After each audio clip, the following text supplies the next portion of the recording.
Thank you, Eric. And perfectly, our next speaker, Eric already described to you Daryl Charles, who is co-editor of his book on just war and Christian traditions and is himself a prolific scholar and expert on just war, Christian realism, and many other topics. And he has a beautiful white beard, which makes him very distinguished. Daryl Charles, would you please come forward? And he has passed out, so be watching for those. Daryl, thank you. All right. Thank you, Mark. Yes, there is a one-page handout being circulated. Sounds very old school, does it not, huh? Okay. Don't fold it up and use it as a projectile headed my way. Use it to roll cigarettes if you don't want to take notes. In any case, yeah. Well, thank you very much, Mark, and it's a delight to be here with you this afternoon. It's hard to believe 3 months ago we arrived at the 1.5 year mark, can you believe it, of the war in Ukraine. No one would have thought that it would be possible that this former Soviet satellite state, just over, 40 million people in number, whose sovereignty and territorial integrity were acknowledged back in 1994, I'll have another allusion to that in a minute, and whose parliament ratified a constitution in 1996, would have survived over 1.5 years of bombings and Russian attempts at obliteration by barbaric forces. Given Ukraine's remarkably stubborn resistance to this unjust war, and it is wholly unjust by any and all moral measurements, therefore demanding our involvement in some way, perhaps then we have become dull to the war's meaning and global significance. When the war is being covered in news and analysis today, you will never find any mention whatsoever of the 1994 Accord, the Budapest Memorandum. Is that familiar to anybody in this room? Probably to few of us, several but not many, which in fact promised Ukraine's independence. I refer here to the Budapest Memorandum that was signed by 4 powers. Guess who they were? The Russian Federation, Ukraine, the UK, and the US. And at the time, Ukraine exchanged its independence by giving up what was at that time the world's 3rd largest nuclear arsenal. By the way, guess where that arsenal went? Therewith, the signatories agreed to respect, this is the language of the Budapest Memorandum, respect the independence of the existing borders of the Ukraine.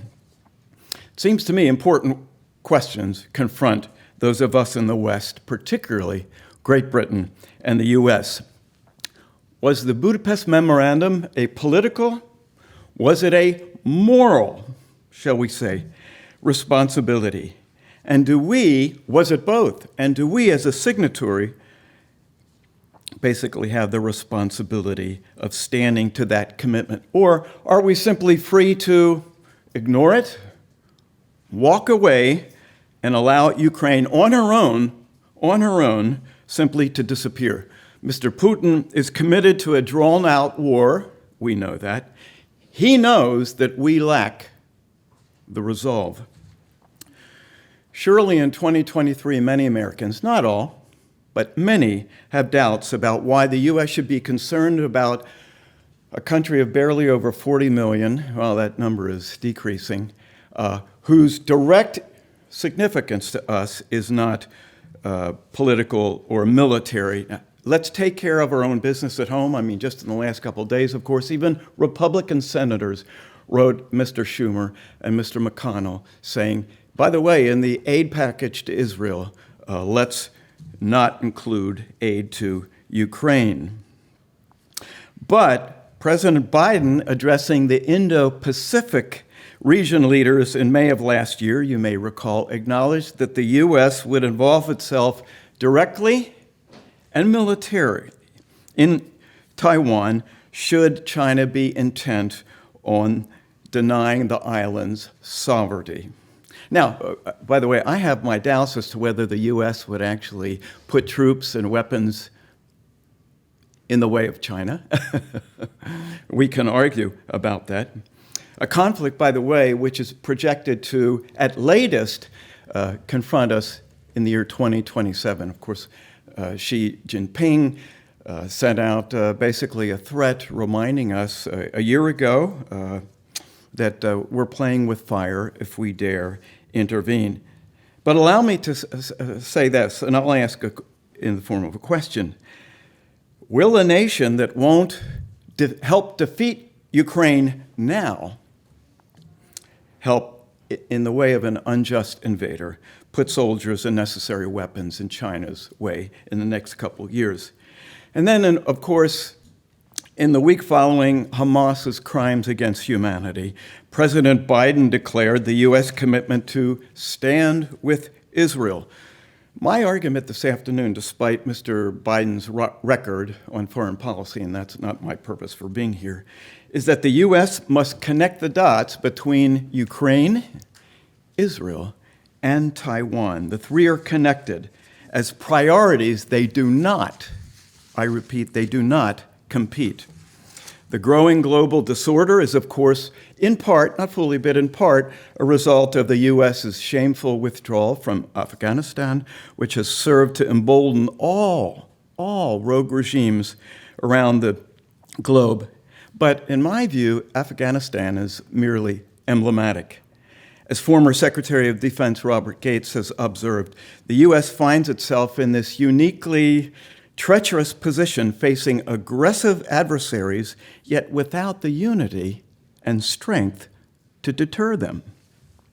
Now, permit me to press Mr. Biden's logic that used in previous statements concerning Taiwan and Israel, apply them to Ukraine, whose very sovereignty and territorial integrity, that's the language of the memorandum, was promised.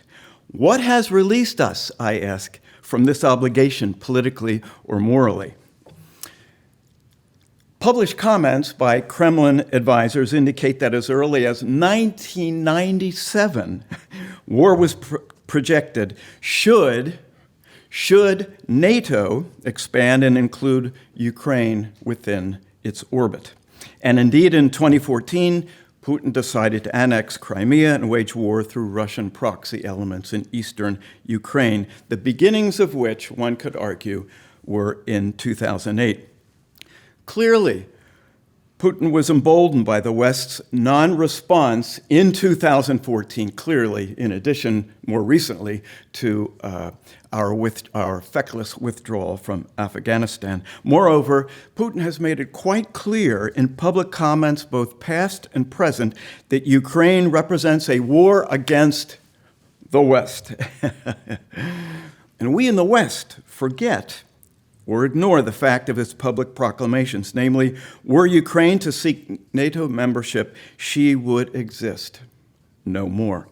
Recall in this regard the number of former Soviet satellite states that are now members of NATO. I can think of 8 or 9 right off the bat. The 3 Baltics, Poland, Bulgaria, Romania, Slovenia, Slovakia, the Czech Republic. How many is that?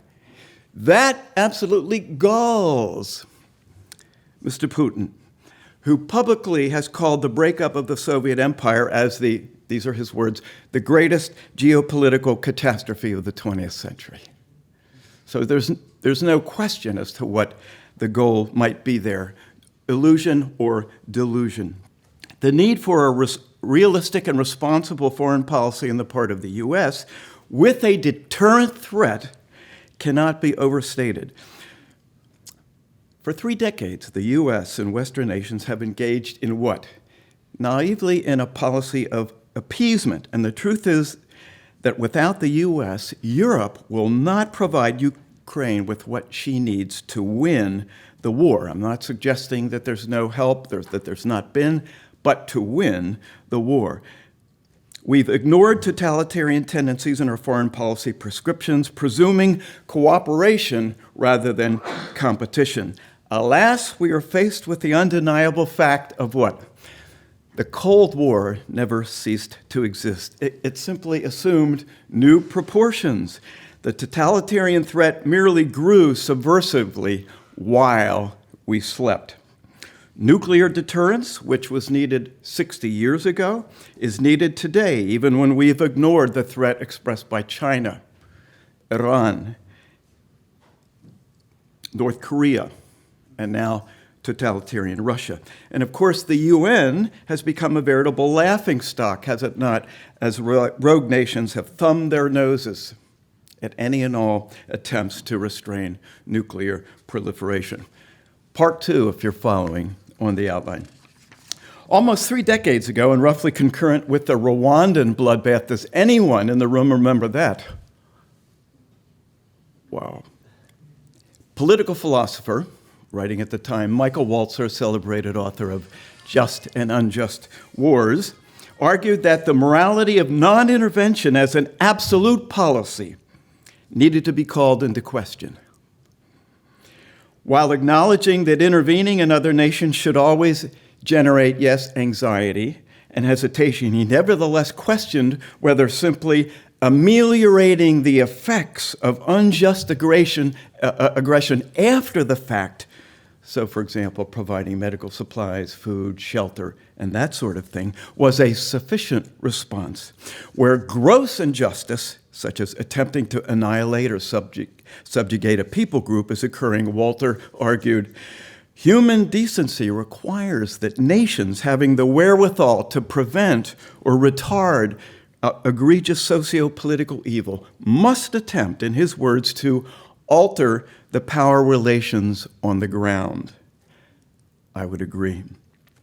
Just war thinking has developed over the centuries, and as Eric so wonderfully encapsulated in the last couple minutes, wrestles with these very responsibilities.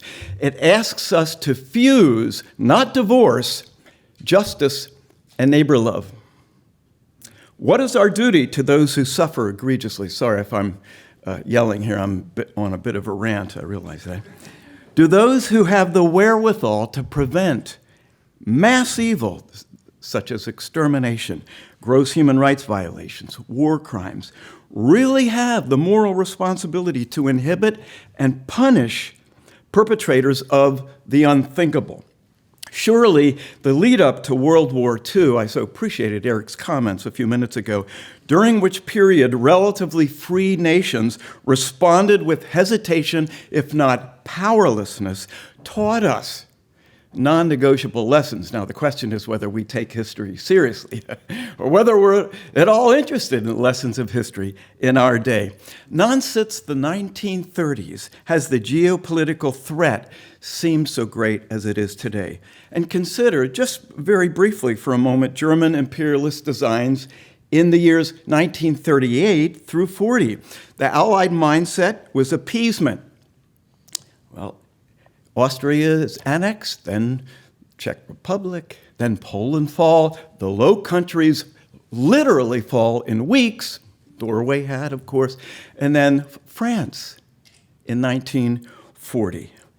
Outside of Great Britain, wherein attitudes of appeasement reigned, with a few exceptions, Churchill being one, no one could counter the totalitarian threat. And as I speak this afternoon, of course, Russia, China, Iran, and North Korea are watching and taking notes. Why? Why are they watching and why are they taking notes?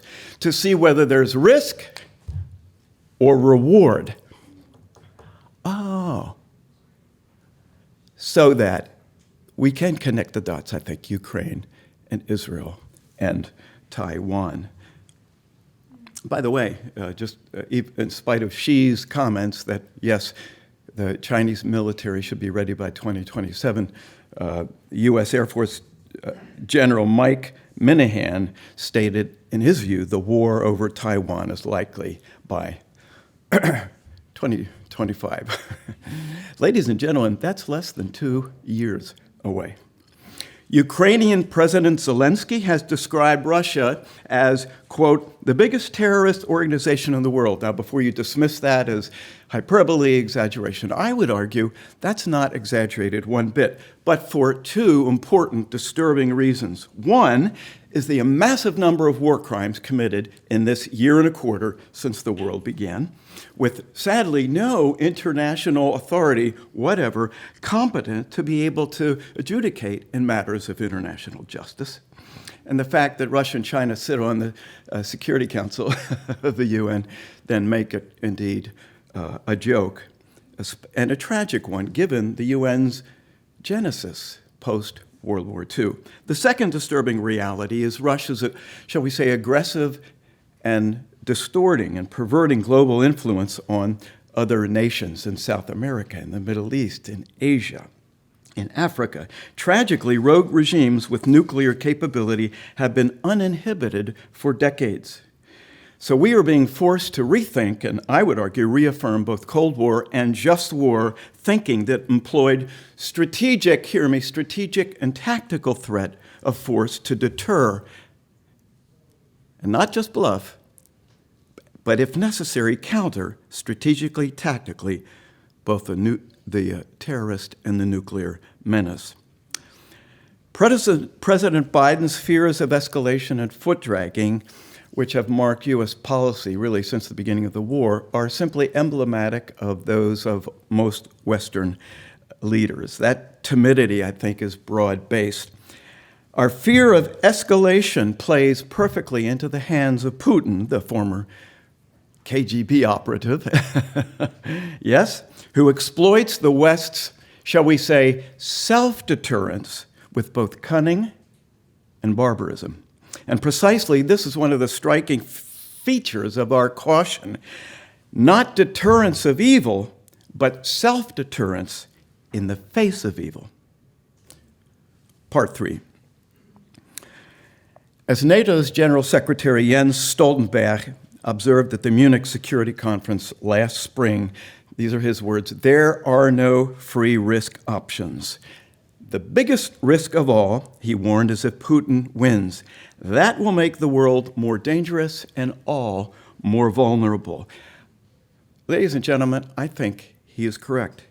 Just as there was no risk-free option in resisting Hitler and geopolitical evil in the mid-20th century, there is none today. And again, rogue and totalitarian regimes are watching, they're taking notes. Is there risk or reward? The lesson will reverberate around the world, will it not? The only lesson that matters is this: the invasion was a mistake, and Ukraine does have a right to exist. At stake, then, is not merely democracy, but human dignity and human civilization. I think I exaggerate not one iota. Ukrainians are the front line of the struggle for the civilized world.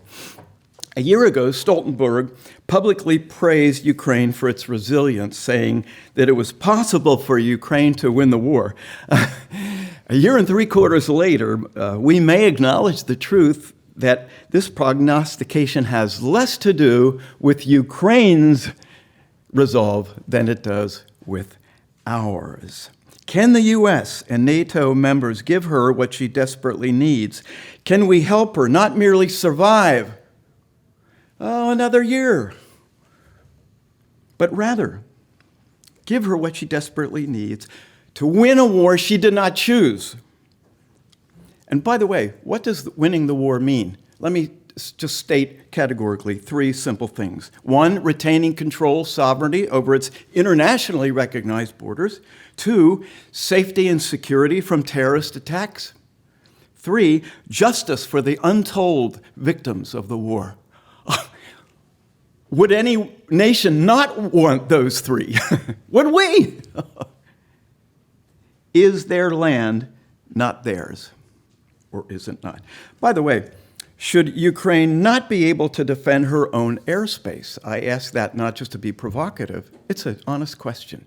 Should she not be able to defend her own airspace? From the war's beginning, both the UK and the US ruled out imposing no-fly zones. Do we forget that a year and 3/4 later?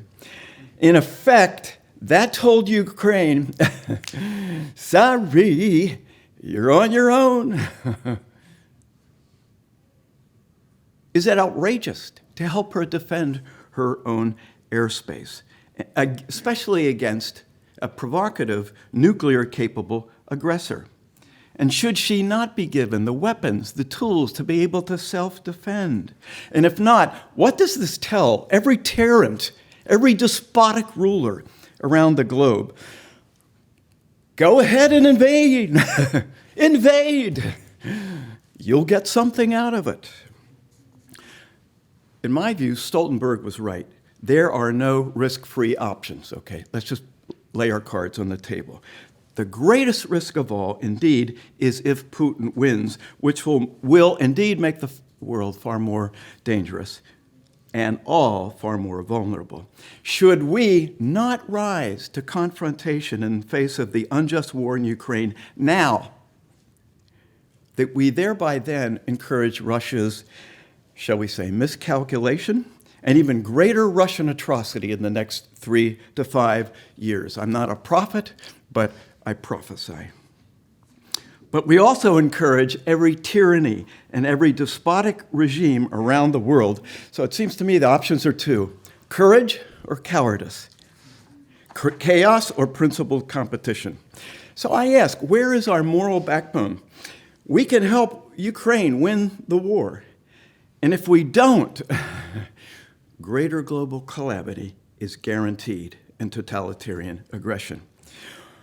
But maybe we need to back up half a step. Why is it we hesitate to counter evil? Perhaps it's because in Western culture, and we in the States, have difficulty distinguishing between good and evil. Ooh. And if people are going to use that term in their vocabulary, geopolitically and diplomatically, it's probably not very popular. But if we're going to use that kind of vocabulary, that requires that we believe that there is something called evil. No? So why do we hesitate? And by the way, while I'm on a rant here, what kind of evil are we talking about? Let's be reminded, violation of the nation's internationally recognized sovereignty and territorial integrity in 1994, approximately 600,000 dead or wounded right about now. Again, that's approximate. Millions of refugees. Hey, millions of widows and fatherless as a result of the war. The deportation, have you remembered this, of tens of thousands of Ukrainian children. Destruction of a nation's civilian infrastructure and untold numbers of crimes against humanity and war crimes. I asked, what is a just response to an unjust invasion and such unparalleled barbarism? Is our fear of escalation well-founded or foolish, the fruit of moral spinelessness? Another question. Does freedom have the responsibility in international affairs to deter, prevent, or retard geopolitical evil? Just war moral reasoning answers yes, we do. Yet with qualification, however, central to that qualification is proportionality of threat. The question, though, is whether we have the backbone to deter socio-political evil. This, of course, is the challenge before Israel right now, is it not? And herewith, perhaps, a word on deterrence might be in order. For decades, as we all know, there's been this battle back and forth between social scientists and economists, right, on the matter of deterrence.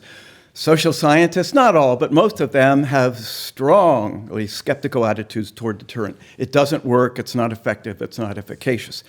Isn't it interesting that economists, in contrast, almost all understand deterrence to work? They remind us, raise the cost, raise the price a little bit, and watch public attitudes change immediately. Yes. Interesting.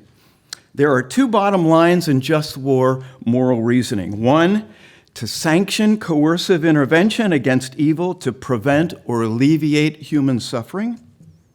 Do you agree? Number two, to establish moral limits beyond which evil must not reach. In addition to, yes, proportionate response to that evil. But proportionality, thrown around a lot these days, needs qualification. Proportionality is not a mathematical formula, okay? It's not a tit for tat. It cannot simply be quantified this much or that much, right? And as Israel now realizes, it is for Israel, proportionality means today eradication of the evil that has produced the current calamity, as World War II and Hitlerian atrocities remind us. Or, to use World War II language, it is unconditional surrender. Interesting. Just war thinking, as it is applied to policy, communicates to the aggressor what is forbidden. That is, what will not be tolerated. Ladies and gentlemen, to believe that some things are forbidden and not to be tolerated is to affirm the justice of deterrence, which aims to prevent gross injustice. Most people intuit, in spite of the controversy between social scientists and economists, most people, the average layperson, intuits that deterrence works. Just ask most parents. And simply because, let's say in the criminal justice, I did criminal justice research in Washington before I entered the classroom full-time to teach. So I've always had interest in issues of justice. That is a bit of my background. But just because in the domestic realm, in terms of criminal justice, psychopaths will not be deterred. And just because in the international context, groups of psychopaths or religious fanatics or terrorist states are willing to do the unthinkable, that is not, repeat, not an argument against the validity and efficaciousness of deterrence. No, the character of justice is such, whether in domestic or foreign policy matters, it does not acquiesce to evil. Otherwise, it's not justice. You can call it whatever you want, but it's not justice, at least classically understood. In a fallen world, hear me, deterrence, punishment, and retribution are necessary. That necessity does not stop simply because some humans possessing even dictatorial or despotic power are abnormally evil. Justice, properly understood, deters. Period. Michael Walzer's question, and I'm rounding the bend here, of whether to intervene or not in a nation's affairs should always, yes, always produce anxiety and hesitation. And we hesitate for good reasons. No, we do not intervene in every international crisis. No country, and by the way, the U.S. is not called to be the policeman for the world. No nation can do that. No nation, that's an utter geopolitical impossibility. On the other hand, nations such as the U.S., which have both the political and the moral responsibility to, shall we say, enlist other relatively free nations, they have the responsibility to inhibit socio-political evil when and where it occurs. Now, if we don't know it about, if we're unaware of it, that changes things, doesn't it? But if we have the wherewithal, if we're aware of it, then in the end, those who need rescuing, to use Walzer's argument, regardless of how late in the game, should do so. Hey, what applies to individuals morally applies to nations. To whom much has been given, much will be required. The U.S. uniquely has the power to determine how quickly the war of attrition in Ukraine ends. Now, while Walzer was speaking of the politics of rescue, Princeton ethicist Paul Ramsey, to whom Eric mentioned a few minutes ago, spoke of what he called a preferential ethics of protection. I like that. A preferential ethics of protection based on neighbor love, which is due those people groups who have been victims of unjust aggression. And to illustrate this, interestingly, Ramsey was fond of using the Good Samaritan model drawn from Luke 10. Now, you would argue, well, he was being unfaithful to the text because Jesus is not teaching it. But Ramsey extended Good Samaritan ethics and asked this question: had the Samaritan come upon the beating, the mugging, the stripping, the crime, would neighbor love have required him to physically, violently prevent the crime? Ramsey's answer was in the affirmative. I began by noting this afternoon that the U.S. was signatory to the '94 Budapest Memorandum, by which Ukraine's sovereignty and territorial integrity was assured. The Russian Federation has violated all commitments undertaken in the accord. Question: does the U.S., as a signatory, have an abiding commitment to help a helpless, can we use that? A helpless nation, an innocent nation? Do we have the responsibility to honor that accord? In fact, that question is raised by ancient wisdom literature, and herewith I close. This is drawn from Proverbs 24, in which the wise person challenges us. If you faint in the day of adversity, little is your strength. Rescue those being drawn toward death. Hold back those stumbling toward slaughter. If you say, but we didn't know anything about this. Does not he who weighs the heart consider it? Does not he who keeps your soul know it? And will he not render to every person according to his deeds? I close. Walzer observed that in the end, it's unreasonable to expect human decency at home in our own cultural context if we do not display decency to those in the international community who truly need it. Given our commitments to Ukraine in 1994, I argue a response is morally required.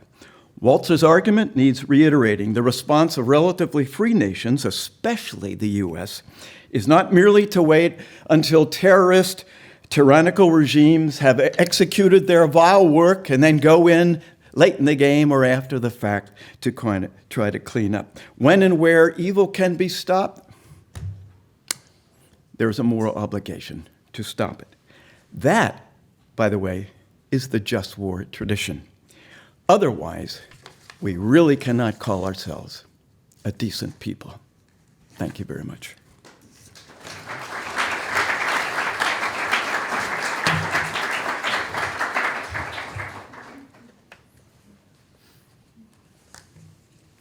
Okay, fire away. I saw a lot of people lifting stones.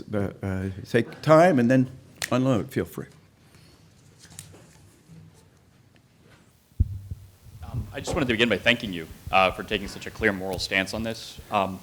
And just to affirm what you said, I mean, I follow the opinion polls very closely in Ukraine, and they are, overwhelming numbers of them are going to fight until the end. And so I've said from the beginning, Russia can't win, but Ukraine can lose. And Ukraine can lose if we cut off support, because they just need the weaponry. They have the manpower, they have the will. But the second thing I wanted to say was I really appreciate what you're doing, because it is, as a son of Reagan, it is just tragic to me to see so many of my fellow conservatives just apostatizing on this issue. I mean, he's spinning in his grave right now. And so, but I think that one of the problems has been that we're not articulating things from a U.S. national interest perspective. Good point. And so I really appreciate Good that point. you're doing that. Boy. The more you can do, the better. Over. Yeah, that's the challenge, isn't it? I agree with you wholly. Thanks for your comments. I agree with you. That's part of the frustration, quite frankly. Sorry. Thank you. Yes, sir. Jonathan McGee of Grove City College. I'm curious, do you think that the U.S. has the capacities to supply weapons or directly intervene in Ukraine, Israel, and potentially Taiwan? And if not, how do you think we should prioritize which theater to send weapons to? Great 5 questions. Yeah, I just am not sure. No, I'm just kidding. Simple answer, no, at this point. And everybody is reminding us, regardless of where they stand politically, that we don't have things in stock. I'm sure most NATO members would say the same thing, right? So again, we're not going down the road alone, even when we must take the lead. Okay, that's my argument, right? We're not policing the world, and we're not responsible for every geopolitical crisis and catastrophe. But we must take the lead among those nations that have some wherewithal and are relatively free, yeah. Now, no one would have thought that unity among NATO members would be today what it wasn't 2 years ago, right? Hey, I'm married to a German citizen, by the way.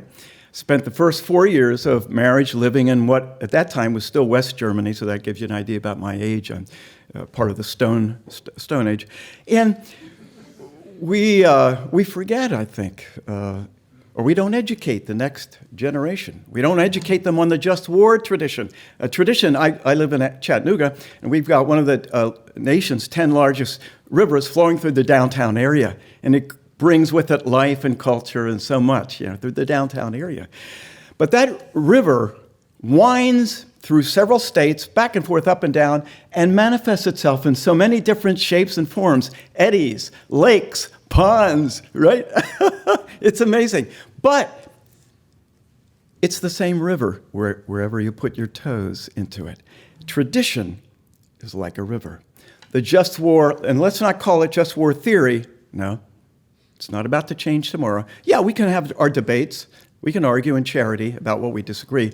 But the tradition holds because it's founded on moral principle.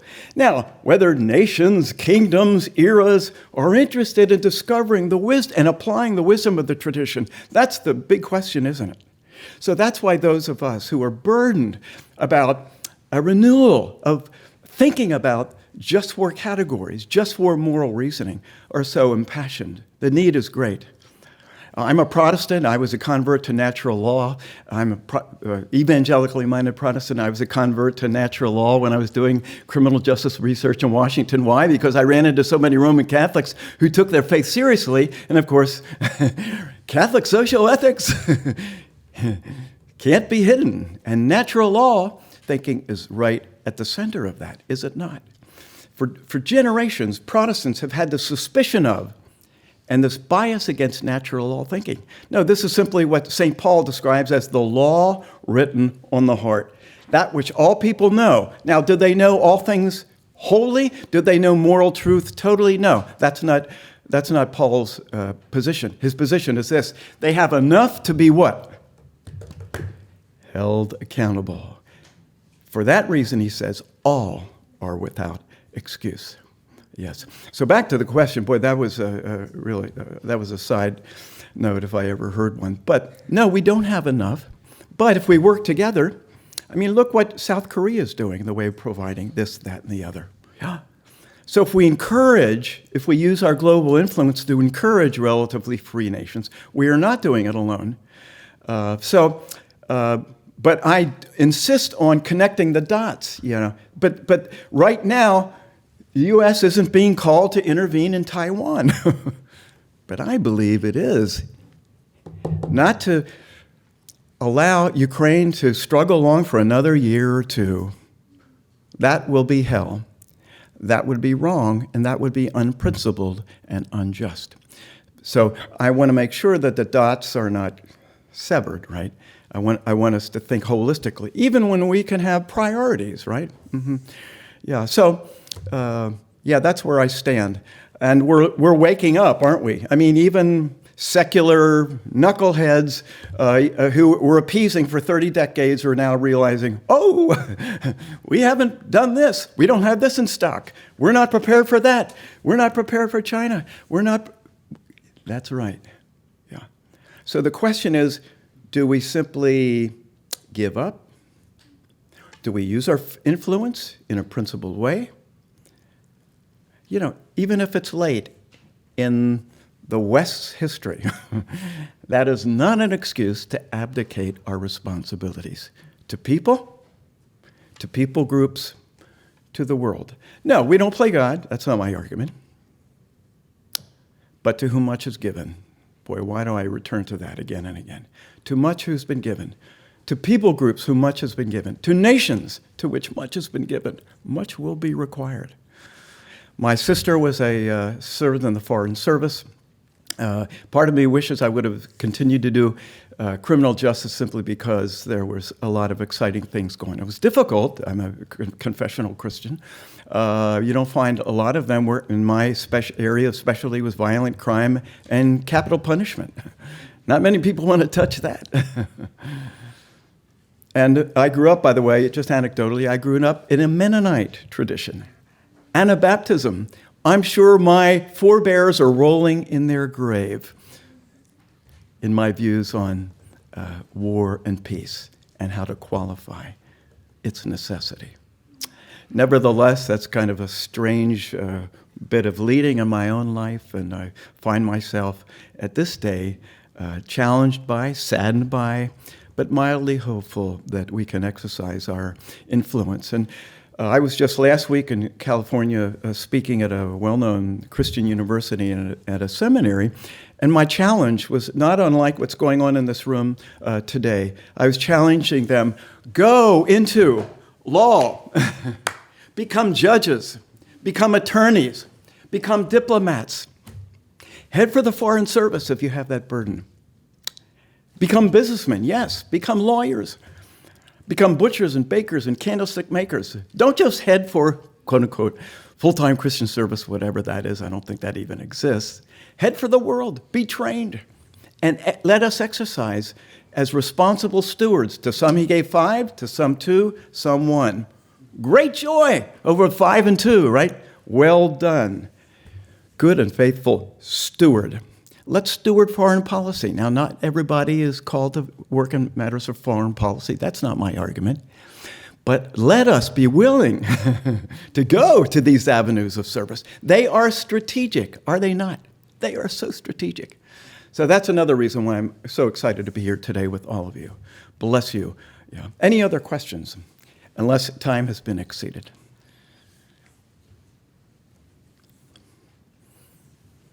Oh, here's one right beside you. Yeah. Mm-hmm.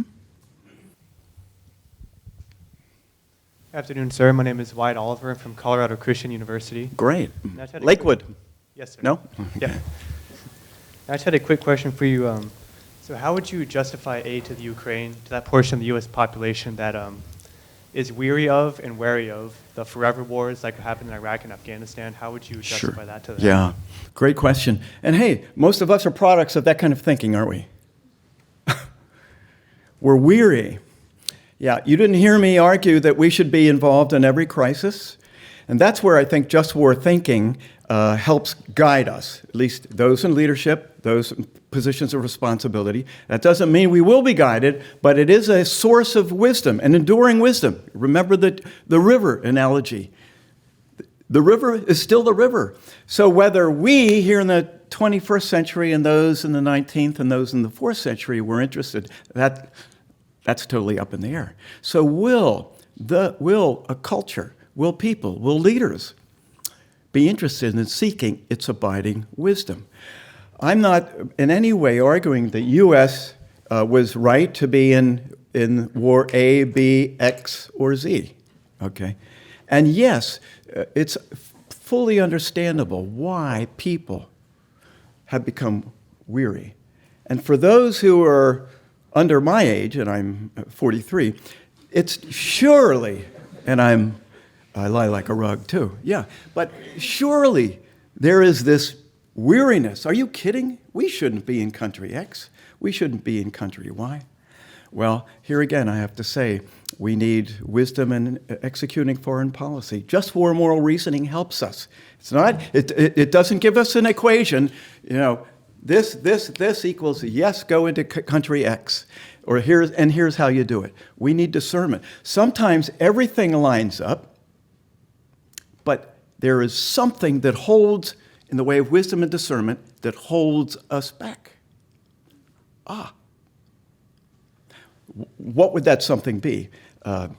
Could be a million things, but how about if going in, intervening coercively, set off such chaos in a region of the world, even though, say, there was just cause, right intention by proper authority, even if all those things lined up, what if it would set up and release hell in that region of the world? That would be a prudential qualification that should, I would argue, hold us back, right? But you have to discern that. Leaders have to sense that, right? So we can't be Christian nationalists and say, yeah. We can't be Islamists and say, yeah. We must keep church and state separate. Yes, that's the wisdom, I think, of the Christian tradition and the just war tradition, rightly understood. That's where Islam, I think, has problems, right? Fusing church and state, yeah? And it's not that all Muslims advocate bearing the sword, but it's interesting that there are enough of traditions within Islam that is a tendency, and there's often theological justification for doing that in regions of the world. No, the Christian must resist that, but we must also resist the passivity of pacifism. And I like what George Orwell, who was not on the battlefield, but battled with the pen. Of course, India at this time was an English territory, so to speak. Orwell wrote often of perhaps the most well-known pacifist, nonviolent activist of the 20th century. Who was that? Mahatma Gandhi. Orwell is very critical of Gandhi, and I write this as one who grew up in the pacifist tradition. And again, I love these people, and in some ways they have a very strong social conscience. But in matters of force, and here I would distinguish, by the way, between violence and force. I like what John Courtney Murray had to say. Force is that measure of power which upholds law, politics, and civil society. Violence, he defined as that which undermines, destroys. I like that definition. And the just war proponent, I think, honors that distinction. But Orwell's problem with Gandhi was this, and perhaps some of you have already read this. Gandhi's view of how to deal with the 6 million Jews being carted off to death camps. By the way, my father-in-law, I told you that I was married to a German citizen. My father-in-law served 5 years of the Second World War working for the German Bundesbahn, that's the German railroad. My father not only did that, he served all 5 years working for the German Bundesbahn in Poland. That's where the worst of the death camps were. Not only that, my father spent all 5 years of the Second World War working for the German railroad in Poland as, guess what? A railroad car switcher. Now, one doesn't need much imagination to wonder, wow, Papa, what did you see? What did you experience? My wife is the youngest of 6 children. Papa never spoke of his war experiences, and rightly so. And I had a very good relationship with him. I loved him. But perhaps that's one reason, I guess, why I'm so passionate about issues of justice. Yeah. Guess what? Gandhi's solution was, this was the moral thing to do. Gandhi advocated that Jews commit collectively, as a people group, that they commit suicide to convince the world of Hitler's madness. Did you hear what I said? This world's leading nonviolent activist called on Jews to commit lethal violence against their own bodies, to wake up the world's conscience. I agree with Orwell, who rejected that viewpoint as immoral. Justice and neighbor love, justice and charity will have nothing of that sort of strategy. Yeah. Now, hey, there were many things that you could say by which to praise Mahatma Gandhi. But on that score, I'm sorry, that is not justice, that is not charity.